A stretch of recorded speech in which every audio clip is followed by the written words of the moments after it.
এই হোটেলের কথা তুমি কোথায় পেলে দাদা? শুনেছি এখানকার মাংস নাকি খুবই প্রসিদ্ধ।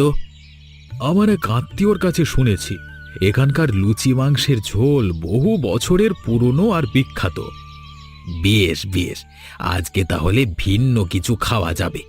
এখন তবে আসল কথায় আসো, কিসের জন্য আমাকে ডেকেছো বলো। আর বলো না, বাবাকে নিয়ে খুব সমস্যায় আছি। কি হয়েছে বলো তো? বাবা তো এই এলাকার মোড়ল, তা তো জানো। তার বয়স হয়েছে কিন্তু এখনো ক্ষমতা ছাড়ছে না। বুঝতে পেরেছি। বড় সন্তান হিসেবে তাকে সরানো তোমার কর্তব্য হয়ে পড়েছে, তাই তো? একদম। ওনাকে না সরালে গাঁয়ের বিচার সালিশের ক্ষমতা আমার হাতে আসবে না। তাছাড়া তার সম্পত্তির ভাগও পাচ্ছি না।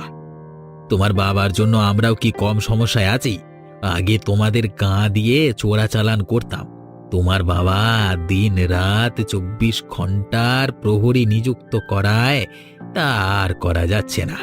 বোঝই তো, চোরাচালান করে হাতে কিছু টাকা আসতো, এখন কানাকড়িও নেই।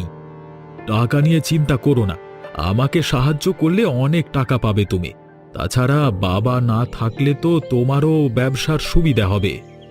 তা কি করতে চাচ্ছ তুমি? মানে সরিয়ে ফেলবে? না না, প্রথমে এরকম কিছু করা যাবে না। আগে অন্য উপায় দেখতে হবে। কি উপায়? সে বলবো, তার আগে লুচি মাংস অর্ডার করে নি। ওই গোপাল দাদা, আরে এখানে 2 থালা লুচি আর মাংস দাও তো।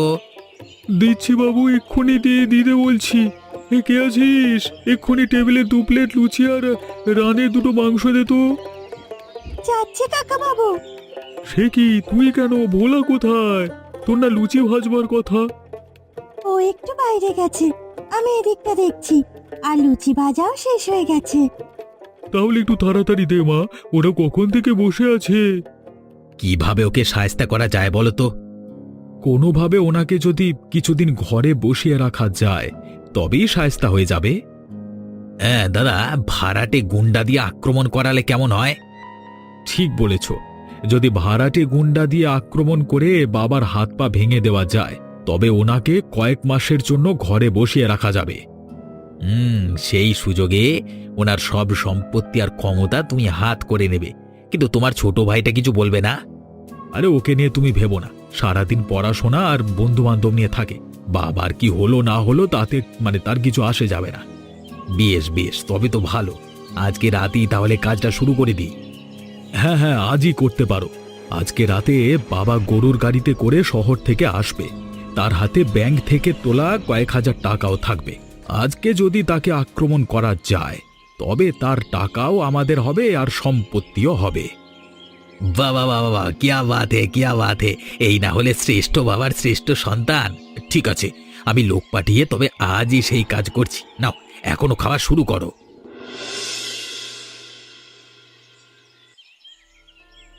কি বলো কি? চৌধুরী মশাইয়ের বড় ছেলেই পরিকল্পনা করছে? তাহলে আর বলছি কি, আমি নিজ কানে শুনেছি। কি বদের হাড্ডি লোকগুলো আজকে রাতে নাকি চৌধুরী মশাইয়ের বাড়ির রাস্তায় গর্ত করে রাখবে, যাতে উনি অ্যাক্সিডেন্ট করেন। তাহলে তো কথাটা চৌধুরী মশাই ছোট ছেলেকে বলতে হয়। ওনার ছোট ছেলেটা তো ভবঘুরে, ওকে বললে কি কোনো লাভ হবে? ভব ঘুরে হলেও তপন দাদা খুব ভালো, বাবার জন্য নিজের প্রাণ দিয়ে দেবে। তাহলে তুই যা, গিয়ে এক্ষুনি বলে আয়। আমার কথা বিশ্বাস করবে না বলি তোমাকে বলতে হবে। আমি বলবো? না না, আমি ওসব বলতে পারবো না। কাকু শুনলে খুব রাগ করবে। তোমার কাকু জানতে পারবে না। আর একজন মানুষের উপকারের জন্য একটু বকুনি না হয় খেলে। ঠিক আছে, ওই দিক দিয়ে গেলে আমাকে জানাস, আমি বলে দেবো খন। ওই তো ও যাচ্ছে। তপন দাদা, ও তপন দাদা। কে কে রে? ভোলা ভোলা, একটু দাঁড়াও তো। কি হয়েছে দাদাজি বল? আমার বাড়ি যেতে হবে, বাবা বাড়ি ফিরে আমাকে না পেলে রাগ করবে আবার। আমি কিছু বলবো না, আমাদের মায়া দিদি তোমাকে কটি কথা বলবে। কি কথা আমার সাথে? আপনার বাবার খুব বিপদ। বাবার বিপদ? তা তুমি জানলে কি করে? আজকে দুপুরে আমাদের হোটেলে বসে আপনার দাদা ও আরেকটি লোক পরামর্শ করেছে, রাতে ফিরবার পথে আপনার বাবাকে ওরা আক্রমণ করবে। তাই নাকি? তা কোথায় আক্রমণ করবে সেই নিয়ে কিছু বলেছে? তা নিয়ে কিচ্ছু বলেনি, তবে পলাশপুর জঙ্গলে আক্রমণ করার সম্ভাবনা বেশি। ওখানে মানুষজন কেউ থাকে না। যদি কেউ কাউকে মেরেও ফেলে তবে কেউ জানবে না। বেশ বেশ, তবে আমিও যাচ্ছি জঙ্গলে। দাদার কত বড় হিম্মত আজকে দেখবো আমি। ওরা অনেকজন, আপনি একা তাদের সাথে পারবেন? আমারও হাতে আর কোনো উপায় নেই, যে করি হোক বাবাকে আমার বাঁচাতেই হবে। আরে আমিও তোমার সাথে যাব তপন দাদা, যদি তোমাকে সাহায্য করতে পারি। বেশ, চল তবে। এই হাট হাট হাট হাট হাট, এই যা যা তাড়াতাড়ি যা, এই রে এই যা রে, ওরে বাবা, হুট হুট হুট হুট হুট হুট। ওহে কুবের, বসন্তপুর আর কত দূর? এই তো চলে এসেছি কর্তা। এই হেমন্তপুরে জঙ্গলটি পার হলি বসন্তপুরে পথ। তাড়াতাড়ি গাড়ি চালাও বাবা, শুনেছি এই জঙ্গলটি বড় ভালো নয়। ও সব কথা এখন বলবেন না কর্তা, আশা করি ভালোই ভালোই পথটা পাড়ি দিতে পারবো। আরে রে রে রে রে রে রে রে রে রে রে। সে কি কে তোমরা? আমাদের এখনো চিনতে পারিস নিবে? আমরা এই জঙ্গলের ডাকাত। কি চাও ভাই, কি চাও আমার কাছে? তোমার কাছে কিছু চাই না, আপাতত রায় চৌধুরীকে আমাদের হাতে দিয়ে যাও। সে কি কথা, চৌধুরী মশাইকে নিয়ে কি করবেন? কে রে কুবের, কার সাথে কথা বলছিস? কি ডাকাত পড়ে যে কর্তা, ওরা আপনাকে চায়। আমাকে চায়? সে কি কথা? বাঁচতে চাইলে তাড়াতাড়ি বের হয়ে এসো, নাহলে এই বল্লভের এক ঘায়ে তোমার মাথা ফাটাবো। না না বাবা, আমাকে তোমরা মেরো না। আমার টাকা পয়সা সব দিয়ে যাও, তবু আমাকে মেরো না, ছেড়ে দাও। ইয়া, টাকা পয়সা তো তোমার নেবই, কিন্তু তোমাকেও আমাদের দরকার আছে। এই তোরা দাঁড়িয়ে আছিস কেন?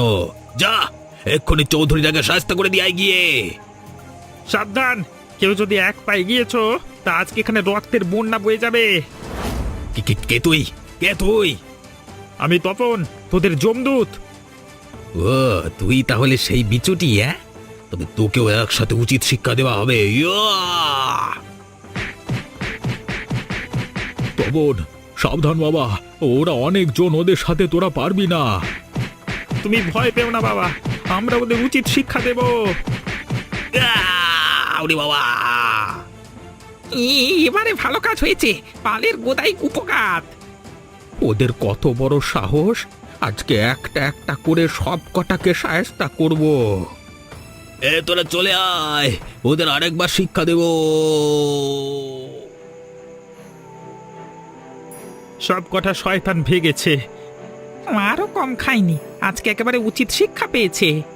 কিন্তু তোরা এ মুহূর্তে কোথা থেকে উদয় হলি? একটু পরে আসলি তো আমাকে আর দেখতে পেতিস না। আমি গোপন সূত্রে জানতে পেরেছি তোমার উপরে কয়েকজন দুষ্ট লোক আক্রমণ করবে, তাই তাই আমি আর ভোলা আগে থেকে এখানে লুকিয়েছিলাম। যাক, তোমরা এসে ভালোই করেছ, না হলে আজকে মহা বিপদে পড়তাম। ওপরওয়ালা যার সহায়, তাকে কেউ কিচ্ছু করতে পারে না। যাক সেসব কথা, এখন চলো সবাই গাড়িতে উঠি। মানে বাকি পথটা যেতে পারলেই হলো।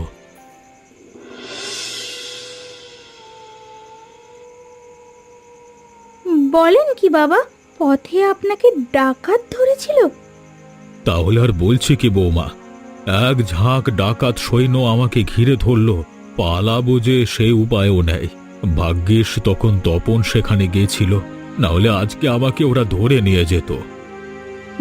বাবা বাবা, তপন কুমার তো ভালোই সিহানা হয়েছে, ডাকাতের সাথে লড়াইও করতে পারে। হ্যাঁ বৌমা, আমাদের তপন আর ছোট নেই, সে অনেক বড় হয়ে গেছে। তাহলে তো একটা বিয়ে দিতে হয় এবার, শুনেছি সে এখানে ওখানে ঘুরে বেড়ায়। কি যে বলো না বৌদি, আমি রানাঘাট ছাড়া কোথাও যাই না। সেখানে হয়তো কেউ আছে, তা মেয়েটা কোথাকার? তার বাবার নাম বলো, আমরা না হয় দেখে আসবো। সে কথা এখন রাখো বৌদি, দেখো ওনার কোথাও লেগেছে কিনা। আমার কোনো চোট লাগেনি, এখন এই টাকাগুলো রাখো তো বৌমা। এগুলো কালকে অমলকে দিতে হবে, ওর কাছ থেকে একটা জমি রেখেছি। ঠিক আছে বাবা, আমি এইগুলো আলমারিতে রেখেই দিচ্ছি। আর আপনারা এক্ষুনি হাত মুখ ধুয়ে আসুন তো, আমি সেই কখন থেকে খাবার বেড়ে রেখেছি। বলছিস কি, তোরা ডাকাতের সাথে লড়াই করেছিস?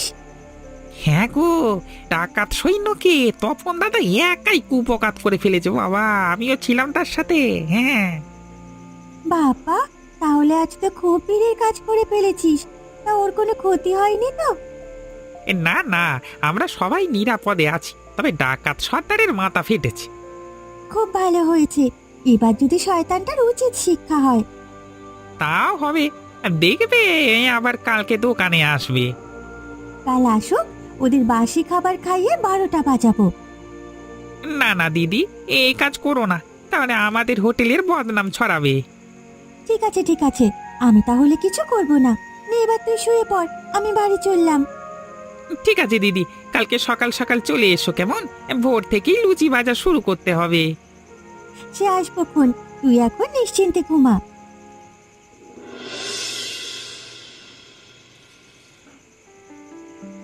হ্যাঁ গো, এতক্ষণে তুমি এলে? আমি সেই কখন থেকে তোমার জন্য অপেক্ষা করছিলাম। আর বলো না গিন্নি, একটু কাজে ব্যস্ত ছিলাম। তা বাবা কোথায়? বাবা ঘরেই আছে। আজ তো ডাকাত ধরেছিল ওনাদের। ডাকাতে ধরবে তা জানতাম, কিন্তু বেঁচে ফিরলো কিভাবে? জানতে তুমি? আমি তো পাঠিয়েছিলাম। কোনোভাবে যদি তার টাকাগুলো লুট করতে পারতাম না, তাহলে খুব ভালো হতো। কিন্তু তার হলো কই, এ তপনটা গিয়ে সব ভেস্তে দিল শালা। ওটাই তো সব নষ্টের গোড়া। সব সময় তোমার কাজগুলোতে এসে জল ঢেলে দেয়। আর পারবে না, বাপ বেটা দুটোকেই এবার সরাতে হবে। তা কিভাবে কিভাবে বলো বলো। সে পরে বলবো গিন্নি, এখন তা বলবার জায়গা নয়। দাদা, দাদা ঘরে আছো? আজি আজি ভেতরে আয় আয়। হ্যাঁ, তোমার সাথে কিছু দরকারি কথা ছিল দাদা। কি কথা তপন? কথাগুলো তোমাকে ব্যক্তিগতভাবে বলতে চাই।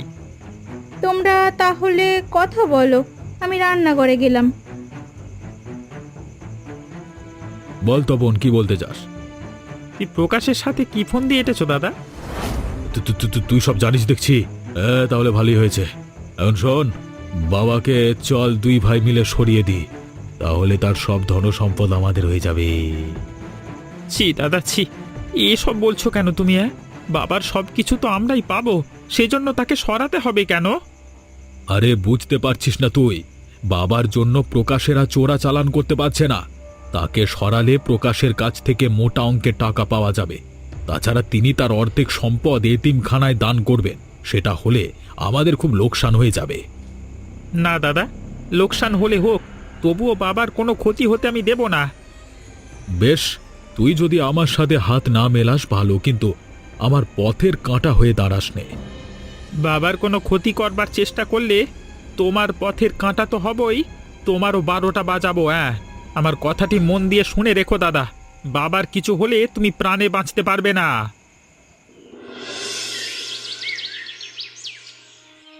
না না ভায়া, তোমার এই ভরাডুবি মানা যাচ্ছে না। আমি কত আশা করেছিলাম, আর তুমি এভাবে আমাকে ফাঁকি দিলে ভায়া। আমি কি করব দাদা বলো? আমি তো চেষ্টা করিয়েছিলাম, কিন্তু তখন যে তোমার ভাইটা এসে সব মাটি করে দেবে তা কে জানতো? একা একটা মানুষের সাথে এতগুলো লোক পারলে না? ছি ছি ছি ছি, এ শক্তি নিয়ে তোমরা চোরাচালান করো? একা কে ছিল? তোমার ভাইয়ের সাথে আরেকটা ছেলে ছিল। আর ওই কারওয়ানের কথা বললাম না, শরীর যেন অসুরের শক্তি, সারা বুড়ো, তবু উদুম ঠ্যাঙালো আমাদিকে। তপনের সাথে আর কে ছিল? অন্ধকারে ঠিক ওকে ঠাওর করতে পারিনি। তাই ছেলেটা খুব ছোট, বয়স ওই 15 কি 16 হবে। 15-16 বছরের ছেলে? তা তো আশেপাশে অনেকেই আছে। কে যে সেখানে ছিল কে জানে। তা এখন কি করবে বলো তো? তোমার বাপকে না সরালে যে আমার শান্তি হচ্ছে না। বিষ? বাবাকে বিষ খাইয়ে মেরে ফেলবো নাকি? হ্যাঁ হ্যাঁ হ্যাঁ, এটা করলে খুব ভালো হবে। এতে এক ঢিলে 2 পাখি মারা যাবে। তোমার বাপও মরবে, আমাদের ধরা পড়বার সম্ভাবনাও থাকবে না, তাই না? বেশ, আমি তবে যাচ্ছি। আজই কাজটা সেরে ফেলতে হবে। আরে ভায়া, কোথায় যাচ্ছ? বসো বসো, গোপালের দোকানে লুচি মাংস খেয়ে যাও। আরে লুচি মাংসের কথায় আমি দ্বিমত করতে পারবো না ভায়া। খেতে যখন বলছো তাহলে লাগাও 2 প্লেট। কে আছিস? এখানে 2 থালা লুচি মাংস দিয়ে যা তো। দিচ্ছি বাবা, এক্ষুনি দিচ্ছি। ও মায়া মা, আরে 2টো মাংস দে তো, এক্ষুনি দে না।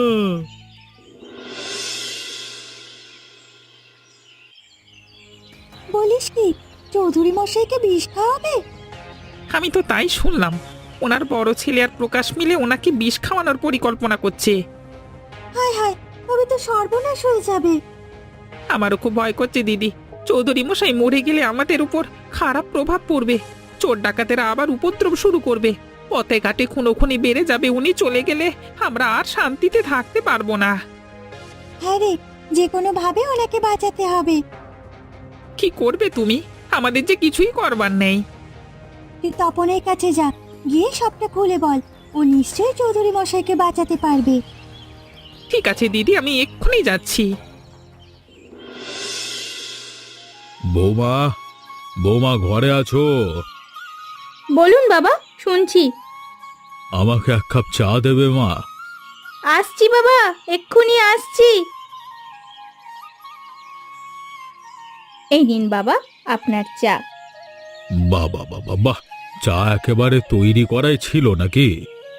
হ্যাঁ বাবা, আমি এক্ষুনি চা করে আনলাম। তাড়াতাড়ি চাটা খেয়ে নিন তো, ঠান্ডা হয়ে যাবে তো। হ্যাঁ, চাটা আজকে কেমন লাগছে বৌমা? মুখটা ধরে আসছে। ও কিছু নয় বাবা, আপনি পুরোটা শেষ করুন। এ কি, আবার গলাটা এভাবে জ্বলছে কেন? তুই ওকে কি খাওয়ালে বৌমা? এর চাই কি ছিল? হ্যাঁ, বিষ ছিল বাবা, বিষ ছিল। আপনার চায়ে না বিষ মেশানো ছিল। এ তুমি কি করলে? শেষমেশ আমার পুত্রবধূ হয়ে আমার এ সর্বনাশ।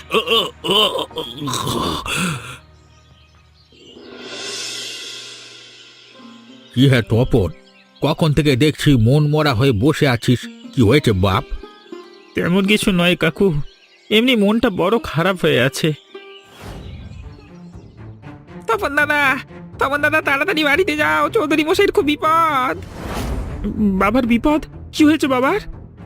তুমি তাড়াতাড়ি তার কাছে যাও, পরে সব কথা বলবো। ঠিক আছে ভোলা, আমি এক্ষুনি যাচ্ছি, এক্ষুনি যাচ্ছি। ওগো ওগো, আমাদের কি সর্বনাশ হলো গো! বাবা কেন আমাদের ছেড়ে চলে গেল গো? এখন আমি কাকে বাবা বলে ডাকবো বলো? কাকে বাবা বলে ডাকবো? কেঁদো না গো গিন্নি, কেঁদো না। আমারও কি কম কষ্ট হচ্ছে বলো? কিন্তু কাঁদলে তো বাবার ফিরে আসবে না, বরং তার আত্মা কষ্ট পাবে। তাই না, তাই কাঁদিনি। হ্যাঁ, হ্যাঁ বৌদি, শুধু শুধু জল ফেলবেন না। যা হয়েছে ভালোই হয়েছে। বাবা, বাবা কোথায় দাদা? বাবা কোথায়? ও তপন, তুমি এসেছো ভাই, তুমি এসেছো। কি হয়ে গেল? বাবা নেই? না না না, এ কিছুতেই হতে পারে না। তোমরা বাবাকে খুন করেছো, তোমরা তাকে খুন করেছো। এ কি বলছিস তুই তপন? আরে আমরা কেন বাবাকে খুন করবো? ই বাবা, আমার তো বাপ নাকি? তোর বাপ আমার বাপ নয়? তুমি সেদিন তারই আভাস দিয়েছিলে দাদা, আর আমি জানি তুমি এ কাজ করেছো। তবে দাদা, তুমি বাঁচতে পারবে না। আমি সবাইকে বলে দেব তোমরা বাবার খুনি। তবে তো বড্ড বেশি জেনে গেছিস তুই। এত জানলে তো আর বাঁচতে পারবি না ভাই। কিরে, কি করবে? কি করবে তোমরা আমাকে? বাবার মতো আমাকেও মেরে ফেলবে? ফেলো, ফেলো, মেরে ফেলো। আমি আর বাঁচতে চাই না দাদা। মারবো তো বটেই, তবে আগে বাবাকে সৎকার করে আসি। প্রকাশ, বলো ভাইয়া। ওকে দক্ষিণ ঘরের ঘরে বেঁধে রাখ ভাই, কিছুতেই যেন পালাতে না পারে। তুমি চোখে জল মোছো দেখে নে, ঢং করছে। ঠিক ঠিক, এক্ষুনি নিয়ে যাচ্ছি। এই চল চল আর, চল চল। কি বলছিস? ভোলা চৌধুরী মশাই বেঁচে নেই? না গো, ডাইনি বউটা ওনাকে মেরে ফেলেছে। তপন কুমারও নিরাপদ নয়। মানিক আর প্রকাশ মিলে ওকে বন্দি করে রেখেছে, যে কোনো সময় মেরে ফেলতে পারে। হায় হায়, এখন উপায়? উপায় একটাই, তপন কুমারকে উদ্ধার করতে হবে। তুই পারবি তো? পারবো দিদি, কিন্তু ওনাকে উদ্ধার করে রাখবো কোথায়? শয়তানগুলো জেনে ফেললে যে আমাদেরও মেরে ফেলবে। ওটা তুই আমার ওপর ছেড়ে দে ভোলা। ওকে উদ্ধার করতে পারলে আমি ওকে নিয়ে অন্য কোথাও চলে যাব। কোথায় যাবে দিদি?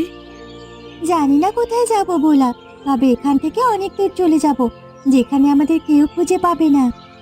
ঠিক আছে, তবে আজকে রাতেই তপন দাদাকে উদ্ধার করতে যাব। তুমি তৈরি থেকো দিদি।